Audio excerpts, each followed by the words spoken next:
성경 꼭 한번 읽어보고 싶다. 이런 주제로 지금 성경의 길을 만들고 있는 중입니다.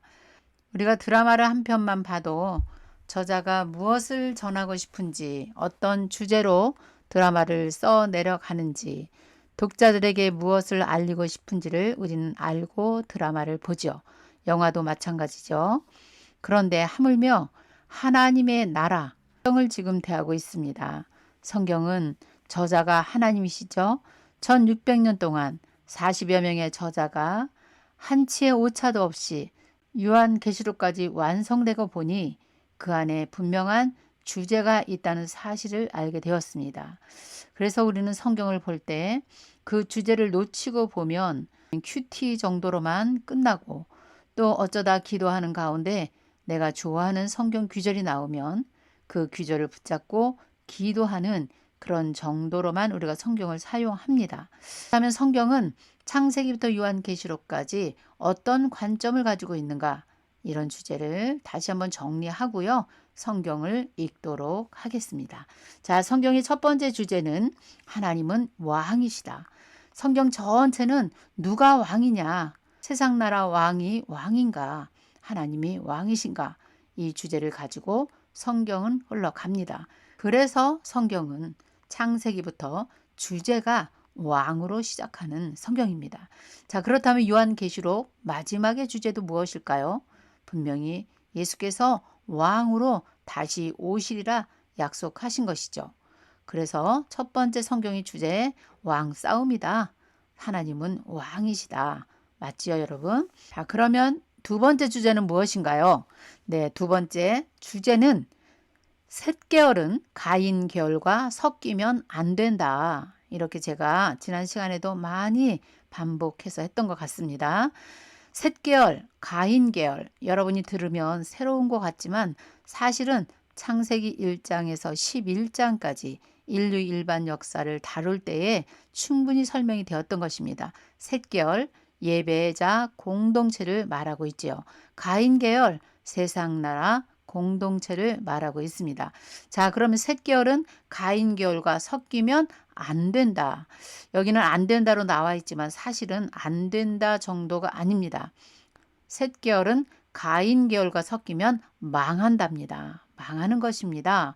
어떻게 망하는 것인가? 그것이 성경이 우리에게 보여주고 있습니다. 성경은 정확한 팩트를 가지고 지금 21세기를 살아가는 저와 여러분에게도 적용이 될 수 있도록 하나님께서 정확하게 지금 저와 여러분에게 제시해 주고 있지요. 자, 그럼 왜 섞이면 안 된다는 것인가? 섞이면 안 된다. 섞인다는 것은 혼합이죠. 지금 우리가 살아가는 이 시대에도 혼합주의 너무 많습니다. WCC 대표적인 것 아니겠습니까? 혼합 종교. 혼합이란 단어를 가지고 가장 잘 만들 수 있는 게 뭐냐? 종교입니다. 종교를 하나로 통일하자는 거죠. 그것이 바로 혼합입니다. 우리는 이렇게 성경의 주제를 가지고 성경을 보기만 해도 왜 우리가 이 시대에 섞이면 안 되는가? 공산주의와 섞이면 안 되지요. 공산주의를 정복해야지 섞이면 안 된다. 하나님의 나라 백성들이 세상 나라와 섞이면 안 된다. 정복하라는 것이죠. 그래서 셋결은 진리를 보존하면서 그들이 하나님께로 돌아올 수 있도록 그 일을 우리가 감당해야 되는 것입니다. 다른 말로 말한다면 셋결은 책임과 의무를 다 해야 된다는 것이죠. 왜 그럴까요? 왜 그럴까요? 내가 거룩하니 너희도 거룩하라. 모세를 통해서 모세 오경을 백성들에게 주실 때 이미 하나님께서 말씀해 주신 것입니다. 보시겠습니다.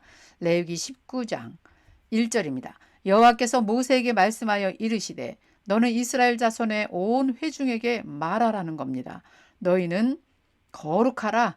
이는 나 여호와 너희 하나님이 거룩함이니라. 이렇게 말씀하셨습니다. 하나님의 속성은 거룩이죠. 거룩을 잃어버릴 때 하나님의 나라는 깨어져 버리고 마는 것입니다. 하나님의 나라 백성들은 세상 나라와 섞이는 것이 아니라 구별되어 살아가야 되는 것입니다. 어떻게요? 거룩한 백성으로. 내가 거룩하니 너희도 거룩하라. 하나님께서 그렇게 말씀을 주셨기 때문에 섞이면 안 된다는 것을 우리에게 하나님께서 강조하고 계시죠. 그렇다면 성경이 정말 섞이면 안 된다고 말하고 있는가? 그 주제를 자세히 살펴보도록 하겠습니다. 자, 섞이면 안 된다. 왜 섞이면 안 될까요? 성경의 마지막 부분까지 하나님은 섞여서 너희가 망했다는 사실을 우리에게 알려주고 있습니다. 그것은 창세기 1장에서 11장 인류 일반 역사를 우리가 공부할 때 벌써 노아 홍수의 원인을 하나님은 우리에게 가르쳐 주셨습니다. 노아의 대홍수 원인이 무엇일까요? 창세기 6장 1절에 보면 사람이 땅 위에 번성하기 시작할 때 그들에게서 딸들이 나왔다 그랬어요. 사람이 땅 위에 번성하기 시작할 때 가인의 계열이죠. 가인 계열 세상 나라 사람들을 이야기하고 있습니다. 하나님의 아들들이 사람의 딸들의 아름다움을 보고 자기들이 좋아하는 모든 여자를 아내로 삼는지라. 여기서부터가 지금 섞이면서 거룩하신 하나님의 속성대로 거룩한 백성들과 함께 하나님의 나라를 세워 가시기가 힘드셨던 겁니다. 왜 그랬을까요? 자, 3절 볼까요? 여호와께서 이르시되 나의 영이 영원히 사람과 함께 하지 아니하리라.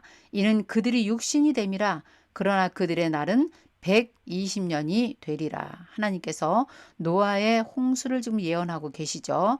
자, 굉장히 수명이 길었습니다. 그러나 섞임으로 이제 말미암아 사람의 수명이 짧아질 것을 이제 하나님께서 예언해 주시고요. 당시에 땅에는 네피림이 있었다. 네피림 우리 공부했습니다. 네피림 세상 왕의 상징을 얘기하고 있지요. 그 후에도 하나님의 아들들이 사람의 딸들에게로 들어와 자식을 낳으니 그들은 용사라 고대의 명성이 있는 사람들이었더라. 섞이면서 네피림이 나왔지요. 하나님의 아들들과 사람의 딸들의 섞임에서 나온 특징이 무엇입니까? 네피림이라는 것이죠. 자, 그런데 5절 볼게요. 여호와께서 사람의 죄악이 세상이 가득함과 그의 마음으로 생각하는 모든 계획이 항상 악할 뿐임을 보시고 땅 위에 사람 지으심을 한탄하사 마음에 근심하시고 그 후에 일어난 일이 무엇일까요? 노아의 대홍수 사건이 일어난 것입니다. 하나님께서 지으신 그 세상의 창조물에 손을 대신 것이 노아의 홍수인 것입니다. 자, 이렇게 성경은 처음부터 섞이면 안 된다를 우리에게 지금 가르쳐 주고 있는 것입니다. 자, 그렇다면 이것이 성경의 앞부분만 얘기하는 것일까요? 그렇지 않습니다.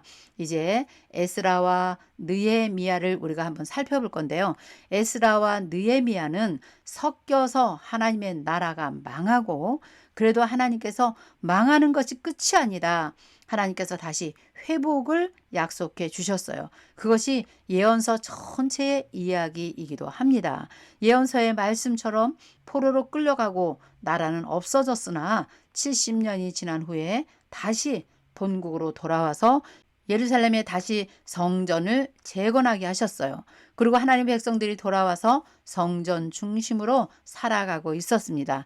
그러나 그것도 얼마 되지 않아서 다시 하나님의 백성들이 거룩성을 잃어버리고 다시 세상 사람들의 여자들과 혼합하여 결혼할 때 어떤 일이 벌어지는가? 성전이 다 지어진 후에 60년 후에 에스라가 페르시아에서 예루살렘으로 돌아오지요. 그러나 와서 보니 섞인 겁니다. 그 사이에 또 섞인 거예요. 하나님의 백성들이. 자, 에스라 9장 2절을 보도록 하겠습니다. 에스라 9장 1절. 에스라의 회개 기도예요. 에스라가 왜 회개를 했을까요? 네, 성경은 정확하게 기록하고 있습니다. 이스라엘 백성들이 다시 본국에 돌아와서 성전도 짓고 성전 중심으로 살아간다고 하지만 그들의 삶을 성경은 낱낱이 우리에게 고백하고 있습니다. 자, 에스라서 9장 1절 보겠습니다.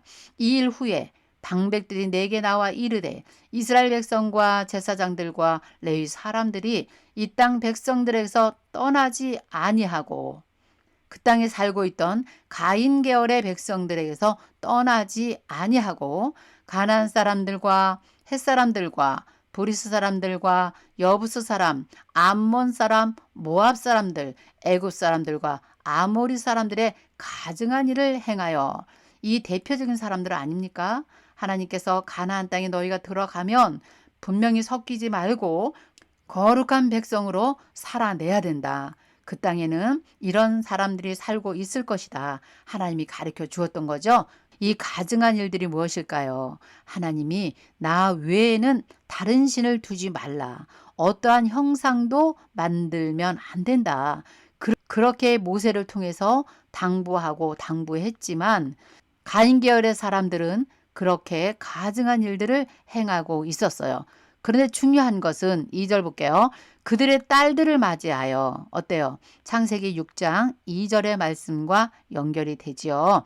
아내와 며느리로 삼아서 거룩한 자손이 그 지방 사람들과 섞여 사는데 방백들과 고관들이 이 죄에서 더욱 으뜸이 되었다 하는지라. 굉장히 무서운 말이죠.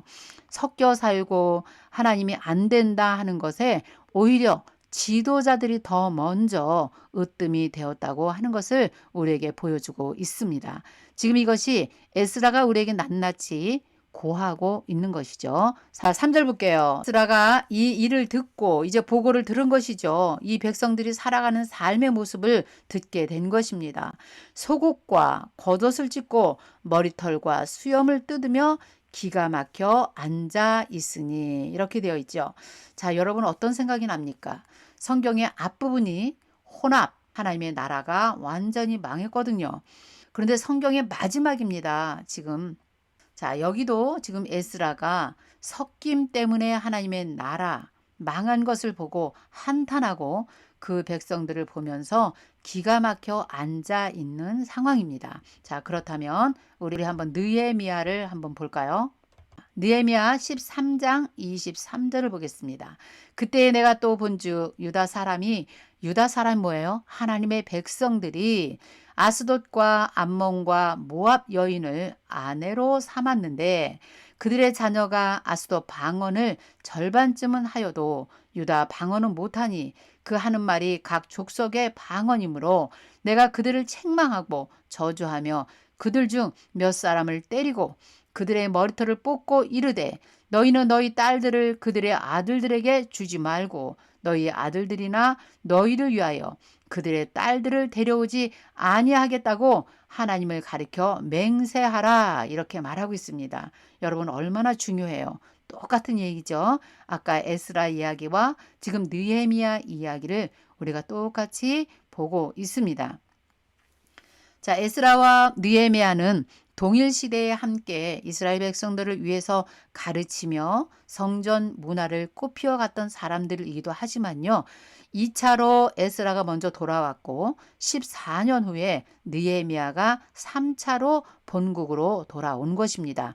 그러나 와서 보니 느헤미야도 똑같은 이야기를 지금 하고 있지 않습니까?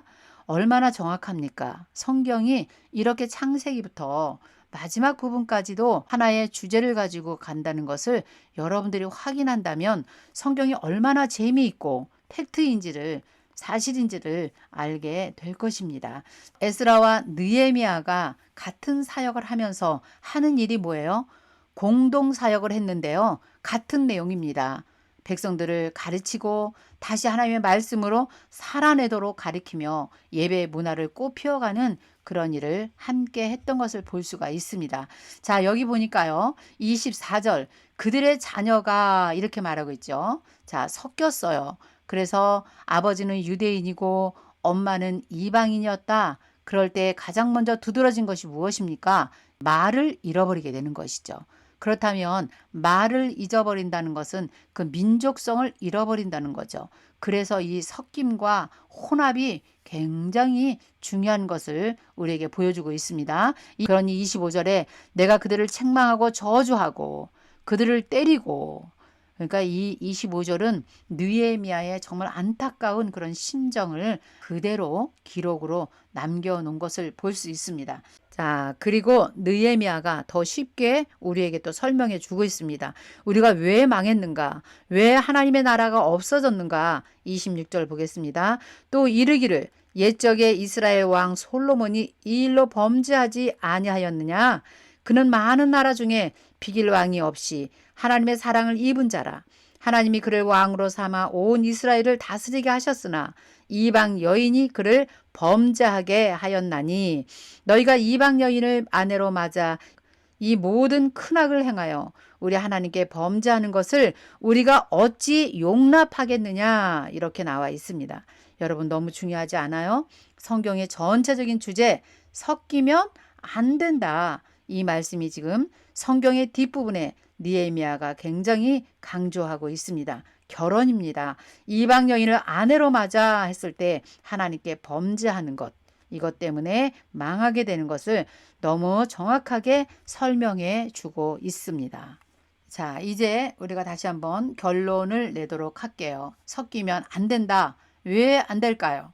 셋 계열이기 때문에 섞이면 안 돼요. 그럼 어떻게 해야 될까요? 정복해야죠. 정복. 그들을 하나님의 나라 백성으로 돌아올 수 있도록 이스라엘 백성들 모델이 되라고 하나님께서 이스라엘 나라를 세우셨는데 그 모델의 나라가 이방 나라와 섞여서 이렇게 살아갈 때 하나님께서는 결코 그것을 용납하지 아니한다는 것을 우리는 잘 알고 있어야 됩니다. 셋결은 진리를 보존하면서 섞이면 안 되죠. 책임과 의무를 다해야 된다. 책임과 의무가 뭘까요? 전해야 되겠죠. 제가 여러분들에게 지금 전하고 있는 것처럼 섞이면 절대 안 된다. 내가 거룩하니 너희도 거룩하라. 이 거룩함을 우리가 소유하면서 세상과 섞이지 않고 살아갈 때 저와 여러분의 삶 가운데 말씀과 함께 풍성한 삶이 날마다 이어질 걸 저는 확신합니다. 오늘도 하나님께서 우리에게 주신 말씀입니다. 이 말씀 붙들고 우리가 섞이지 말고 세상을 정복하며 살아가는 저와 여러분이 되었으면 좋겠습니다. 오늘은 여기까지 하겠습니다. 감사합니다.